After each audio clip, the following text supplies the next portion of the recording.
नमस्कार दोस्तों, welcome to true trader community. तो कैसे हैं आप सब? तो चलिए देखते हैं कि इस हफ्ते मार्केट्स ने कैसा परफॉर्म करा। उससे पहले मैं आपको थोड़ा अपने बारे में बताना चाहता हूं। मेरा नाम है ईशान और मैंने एफआरएम कंप्लीट किया है और मेरा background quantitative research, market risk and wave analysis के ऊपर है। और यहां पर मैं हर हफ्ते आता हूं ताकि आपके लिए मैं मार्केट्स को और सिंप्लीफाई कर सकूं, ताकि आप एक एकदम इंफॉर्म्ड डिसीजन ले पाओ। तो चलो यहां पर स्टार्ट करते हैं। तो यदि आप इस हफ्ते देखो तो मार्केट्स ने बहुत ही बढ़िया परफॉर्म करा। लेकिन यहां पर मैं आपको एक बात बताना चाहूंगा, एक कॉशन देना चाहूंगा।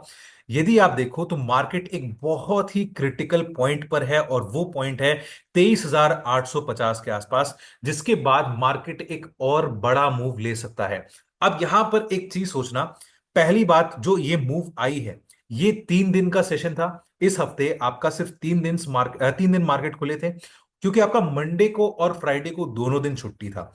एंड दूसरी चीज यदि मैं बताऊं तो एक्सपेक्टेशंस जो था वो मार्केट्स के नीचे जाने का था, गिवन द फैक्ट दैट आपका जो यूएस मार्केट्स है वो अच्छा खासा नीचे जाएगा। बट यदि आपने नोटिस करा होगा तो यूएस मार्केट्स में अभी थोड़ी बहुत कंसोलिडेशन तो चली, बट टुवर्ड्स द एंड यदि मार्केट्स यदि आप देखो तो यहां पर आपका थोड़ा बहुत डाउनवर्ड मोमेंटम स्टार्ट हो चुका है। और ये मैं बात कर रहा हूं यूएस मार्केट्स की। और दूसरी बात यदि मैं बताऊं तो थर्सडे के सेशन में आपका निफ्टी का जो वीकली एक्सपायरी था, उसके चक्कर में यदि आप देखो तो यहां पर जो शॉर्ट कवरिंग ट्रिगर हुई थी वो हुई थी आपके पिछले दिन के हाई के क्रॉस करने के बाद। तो यहां पर ये जो मूव है ये पूरी तरीके से मेरे हिसाब से एक शॉर्ट कवरिंग का मामला है। और यहां पर जो बुल्स हैं उन्होंने एक तरीके से अपने सींग पर बेयर्स को उठा करके उन्हें लहूलुहान कर दिया। और यहां पर मार्केट्स ने एक अच्छा खासा क्लोजिंग तो कर दिया। बट अब आगे जाकर के जो मैं आपको बताऊंगा, ऐसे बहुत कम यूट्यूब चैनल्स हैं और ऐसे बहुत कम रिसर्चर्स हैं जो आपको बताएंगे। यहां पर यदि मैं आपको एक व्यू बताऊं, मार्केट अपने एक ऐसे क्रिटिकल पॉइंट पर है कि सबको लगेगा कि अब ये ब्रेकआउट दे चुका है। अब यहां पर डाउनवर्ड बॉटम बन चुका है, यहां पर अब नीचे नहीं जाना चाहिए। और यहां पर सब ये सोच रहे हैं कि अब मार्केट्स ऊपर ही जाएगा। बट यहां पर एक चीज आपको फैक्ट मैं बताता हूं। अभी चल रहा है अप्रैल, और अब यहां पर जो सिचुएशन स्टार्ट होती है, यदि आप बैंक निफ्टी में देखोगे तो वो ऑलमोस्ट अपना लाइफ टाइम हाई क्रॉस कर देता और उसी के पास है। बट यहां पर अभी क्या पूरे साल देखा जाए तो वो हाई पे हाई बनाता जाएगा? एक लॉजिकल सोचना, ऐसा शायद नहीं होता है। दूसरा, यदि मैं आपको एक बात बताऊं, यदि बैंक निफ्टी ऑलरेडी पहले भाग चुका है तो अब वो हो सकता है, उस पे चार्ट्स पर हम लोग जाएंगे, वो हो सकता है कि यहां पर अब वो प्रॉफिट बुकिंग दिखाए और यहां पर वो अपना एक डाउनवर्ड मोमेंटम दोबारा से दिखाए। बिकॉज यदि वो अपना ट्रिपल टॉप नहीं बनाता है और वो अपने मान के चलो वो उस टॉप को क्रॉस कर देता है, तो इन दैट केस वहां पर क्या होगा, नेक्स्ट उसके टारगेट्स आने वाले 2 से 3 हफ्तों में 55,000 से लेकर के 56,000 के बनते हैं। बट ऐसी पॉसिबिलिटी नहीं दिखती है, बिकॉज इसका रीजन है ग्लोबल मार्केट्स। और ग्लोबल मार्केट्स में सिचुएशन ऐसी है कि अभी अमेरिका अपने रिसेशन फेज में या स्टैगफ्लेशन फेज में जा सकता है और जाने की बहुत ज्यादा उम्मीद है। यदि आप पॉवेल साहब के, यानी कि जो फेड के चेयरमैन है, उनके स्टेटमेंट्स देखोगे तो वो कुछ खास नहीं है और वो बोल रहे हैं कि मैं रेट कट नहीं करूंगा ट्रंप की पॉलिसी इंस्टेबिलिटी के चक्कर में, जिसके बारे में हम लोग कई दिनों से हमारे ट्रू ट्रेडर ऐप पर हमारे स्टूडेंट्स को बता रहे हैं, समझा रहे हैं। और अभी भी बोल रहे हैं कि भले ही हमारा मार्केट्स वैल्यूएशन वाइज बहुत सही हो चुका है, बहुत सस्ता हो चुका है, बट स्टिल अब जो गिरावट आएगी वो एक्सटर्नल फैक्टर्स की वजह से आएगी, ना कि इंटरनल फैक्टर से। इसका मतलब यहां पर थोड़ा सा आपको एक वर्ड ऑफ वार्निंग लेना चाहिए, यहां पर थोड़ा सा संभल के रहना चाहिए। मैं अब सीधे सीधे आपको एक लॉजिक के हिसाब से बताता हूं कि नीचे कहां तक जा सकता है और ऊपर कहां तक जा सकता है। यदि मैं मान भी लूं कि ये अपना ट्रिपल टॉप क्रॉस कर देता है निफ्टी, तो इन दैट केस उसको कहां तक जाना होगा, वो कहां तक जा सकता है। एक्सपेक्टेशंस ये रहती है कि नेक्स्ट रेजिस्टेंस उसको इस पॉइंट के आसपास फेस करना रहेगा, जो कि रहता है आपका 24,200 के आसपास का। बट इसके जाने की उम्मीद बहुत कम है। ऐसा मैं क्यों बोल रहा हूं? बिकॉज यदि आप देखो, थोड़ा अपने वीकली एनालिसिस तो करते ही हैं, यहां पर यदि आप देखो तो कितना बड़ा गैप निफ्टी छोड़ के गया है। एंड यहां पर जिस हिसाब से यदि मान लो इसमें स्ट्रेंथ होना होता, यदि इसमें ऐसा होना होता कि बाजार जेन्युइनली स्ट्रांग है, तो वो क्या करता, वो अपना गैप फिलअप करता एंड उसके बाद ऊपर का मोमेंटम दिखाता। यहां पर कोई भी मोमेंटम यदि स्ट्रांग होता है तो उसके लिए उसको पुल बैक लेना बहुत जरूरी होता है। यहां पर पुल बैक थोड़ा सा भी यदि ले लेता, मान लो 50% के आसपास भी आ जाता, तो भी हम लोग एक्सपेक्ट कर सकते थे कि हाँ ये अब कोई दिक्कत नहीं है, ऊपर जाना चाहिए। बट हुआ क्या, यहां पर जो गैप अप ओपनिंग हमें देखने को मिली थी वो इतनी सस्टेन इसलिए हुई बिकॉज ट्यूसडे को आपका वीकली एक्सपायरी था सेंसेक्स का, प्लस 3 दिनों के बाद हमारे मार्केट्स खुल रहे थे और थोड़े थोड़े पॉजिटिव स्टेटमेंट्स आ रहे थे।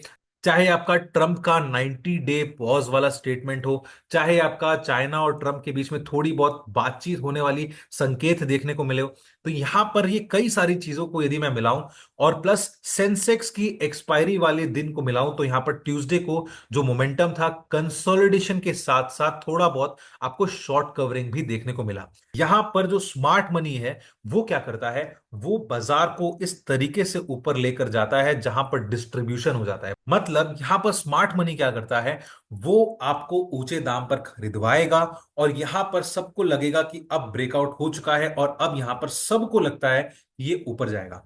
बट उसके बाद स्मार्ट मनी एक्चुअल में अपने एक बेटर प्राइस पर बेचता है और उसके बाद यहां पर वो नीचे आता है। ये पूरा का पूरा कॉन्सेप्ट आपको हम लोगों ने ट्रू ट्रेडर ऐप में बताया है। यदि आपको ये समझना है तो अभी डाउनलोड करो, आपको अच्छे से समझ में आएगा। अब यहां पर इतना ज्यादा आपको मैंने बताया, आप यहां पर कंफ्यूज ना हो, सीधे अपने लेवल्स के हिसाब से बात करते हैं और एक वीकली एनालिसिस करते हैं। सबसे पहले यदि मैं ऊपर देखना चाहता भी हूं, मैं बुलिश व्यू रखना चाहता भी हूं, तो उसके लिए मुझे क्या करना होगा, 23,870 को क्रॉस करना रहेगा जो कि आपका ये हाई है। तो यहां पर जैसे ही इस पॉइंट को क्रॉस होता है तो निफ्टी जो है वो आपका 24,200 तक नेक्स्ट जा सकता है। इसकी प्रोबेबिलिटी कितनी है, इसकी प्रोबेबिलिटी मैं एक्सपेक्ट करता हूं कि लेस देन 30%, मतलब 30% से भी कम प्रोबेबिलिटी है कि निफ्टी ऊपर जा सकता है। एंड दूसरा पॉइंट यदि मैं देखूं तो यहां पर यदि नीचे का व्यू हम लोग ले, नीचे के व्यू में आपका मान के चलो निफ्टी 23,450 आराम से आ सकता है इस हफ्ते।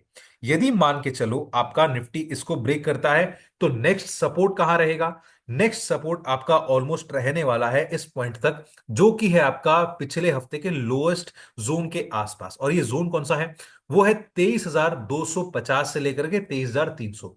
तो 23,450 तोड़ने के बाद निफ्टी आपका 23,250 के आसपास आ सकता है। मैं यहां पर एवरेज वैल्यूज लिख रहा हूं बिकॉज यहां पर यदि मैं ज्यादा वैल्यूज लिखूंगा तो आप कंफ्यूज हो जाओगे। थोड़ा कम नंबर्स रखो, उसके आसपास आप 25-50 पॉइंट थोड़ा खुद का दिमाग लगा लेना। सिंपल सी बात रखते हैं, ऊपर में जाना है 23,870 को क्रॉस करना पड़ेगा और उसके ऊपर क्लोजिंग देनी होगी। तब भी वो कहां तक जा सकता है, 24,200 तक जा सकता है। नीचे की यदि मैं बात करूं तो उसको 23,450 आना ही पड़ेगा और उसके बाद यदि वो क्रॉस करता है नीचे में तो 23,250 तक जा सकता है। तो चाहो तो वीडियो को पॉज करके इसे आप नोट डाउन कर सकते हो। अब नेक्स्ट बात करते हैं कि हम लोग यहां पर यदि बैंक निफ्टी की तरफ देखें, बैंक निफ्टी का सिचुएशन कैसा बना है। यदि यहां पर आप देखो अपने लाइफ टाइम हाई के आसपास बैंक निफ्टी ने मतलब देखा जाए तो भाव दिखाया था। लगभग लगभग इसका जो करंट हाई बना हुआ है वो है आपका 54,407 और पिछली बार जो था वो 54,467 था। मतलब 60 पॉइंट से ये अपना लाइफ टाइम हाई से चूक गया। और यदि आप फिन निफ्टी देखो तो फिन निफ्टी ऑलरेडी अपना लाइफ टाइम हाई बना रहा है। बट अब यहां पर एक कॉन्सेप्ट आपको मैं बताता हूं, यदि बैंक निफ्टी नीचे जाके ऊपर यदि जाना चाहता है और यदि ब्रेकआउट देना चाहता है तो उसके लिए आपको कई सारी चीजें करनी होती है। यहां पर आपको कंपोनेंट एनालिसिस करना पड़ता है, मतलब इसका जो कंपोनेंट्स है वो एचडीएफसी बैंक हो गया या कोटक महिंद्रा बैंक हो गया, उसको एनालाइज करना पड़ता है। फिर आपको फिब रिट्रेसमेंट लगाना पड़ता है, एक्सटेंशन लगाना पड़ता है, कई सारी चीजें हैं। यहां पर ये सारी चीजें यदि आपको सीखनी हो तो ट्रू ट्रेडर ऐप पर जाओ, यहां पर आपको आराम से सिखाएंगे हम लोग। बट ओवरऑल व्यू में बताता हूं, इसको क्रॉस करने के बाद बैंक निफ्टी को जो जाना रहेगा ऊपर में वो रहेगा 55,600। एंड क्या इसका पॉसिबिलिटी अभी बनता है, मेरे हिसाब से इसका पॉसिबिलिटी अभी नहीं बनता है बिकॉज ये जो सेक्टर है वो ऑलरेडी इतना मजबूत हो चुका है। यहां पर मजबूती उसने पहले ही दिखा दी और ये पहले ही दौड़ गया। तो इन दैट केस मैं यहां पर क्या उम्मीद कर रहा हूं, मैं यहां पर यह उम्मीद कर रहा हूं क्योंकि इसका पी रेशियो बहुत कम आ गया था, जिसकी वजह से ये पहले ही भाग गया, बाउंस बैक दे दिया इसने। अब यहां पर थोड़ा सा एज अ सेक्टर थोड़ी ठंडी दिखाई दे सकती है इसमें, या थोड़ी प्रॉफिट बुकिंग दिखाई दे सकती है इसमें। तो इन दैट केस सिंपल सी बात है, लेवल्स के ऊपर आ जाते हैं, थोड़ा सा हम लोग इसको आवरली चार्ट्स पर देखेंगे, बिकॉज यहां पर थोड़ा आसानी बनेगा। यदि मैं एक पर्सपेक्टिव दूं आपको, तो लगभग आप मान के चलो जैसे ही ये अपना नीचे में 54,000 का लेवल नीचे में ब्रेक करता है, तो इन दैट केस यहां पर आपको 53,350 तक आराम से देखने को मिल सकता है। इनफैक्ट यदि मैं इसके और नीचे देखना चाहता हूं, तो इन दैट केस हम लोग वेट करेंगे कि ये आपका मोमेंटम जो है वो ऑलमोस्ट ऑलमोस्ट 52,500 तक आ सकता है। ठीक है, इसका कंडीशन क्या है कि इसको 53,000 का लेवल ब्रेक करना रहेगा। और ये एनालिसिस मैं वीकली बेसिस पे बोल रहा हूं। क्या ये कल ही होना है? इसका जवाब है ना। क्या ये इस हफ्ते हो सकता है? इसका जवाब है हाँ, कि इस हफ्ते होने का यहां पर चांसेस कितना ज्यादा है ये आपको मैं बता रहा हूं। अब थोड़ा ऊपर की बात करते हैं। जैसा आपको मैंने बताया, यदि ये 54,500 को क्रॉस कर देता है, तो नेक्स्ट आराम से 55,000 एंड 55,500 तक आप आराम से देख सकते हो। प्रिसाइसली देखा जाए तो 55,600 आता है। तो इन दैट केस इसका भी प्रोबेबिलिटी कितना है? इसका प्रोबेबिलिटी इज लेस देन 20%। इसका मैं 20% क्यों बोल रहा हूं? बिकॉज ये अभी उस जोन में नहीं है कि ये अभी ऊपर अपना ब्रेकआउट दे दे। भले ही ये पहले भाग चुका है, इसे कई सारे रीजंस है, कई सारा आपको मैं कंपोनेंट एनालिसिस है जो आपको यहां पर करना चाहिए, सीखना भी चाहिए, ताकि आप अपना स्ट्रैटेजी और बेटर डेवलप कर पाओ। बट उसको सीखने के लिए आपको ट्रू ट्रेडर ऐप डाउनलोड करना पड़ेगा। वहां पर हम लोग आपका 360 डिग्री डेवलपमेंट करते हैं, माइंडसेट डेवलप करते हैं, स्ट्रैटेजी डेवलप करने में हेल्प करते हैं, एंड डेली मार्केट प्लान भी बताते हैं। बट यहां पर यदि मैं ओवरऑल व्यू दूं, तो नीचे में आपका 54,000 तोड़ने पर 53,350 एंड 53,000 तक जा सकता है। ये एनालिसिस बहुत ही कम यूट्यूब चैनल्स पे आपको मिलेगा। यदि आपको ये एनालिसिस अच्छा लग रहा हो, तो चैनल को सब्सक्राइब जरूर कर देना, और अपने दोस्तों के साथ जरूर शेयर करना, ताकि उनको भी एक वार्निंग मिले, उनको भी एक वो चौकन्ने हो जाए, ताकि वो अपना एक इन्फॉर्म्ड डिसीजन ले पाए। तो इस हफ्ते के लिए आप चाहो तो वीडियो को पॉज करके इसे नोट डाउन कर सकते हो।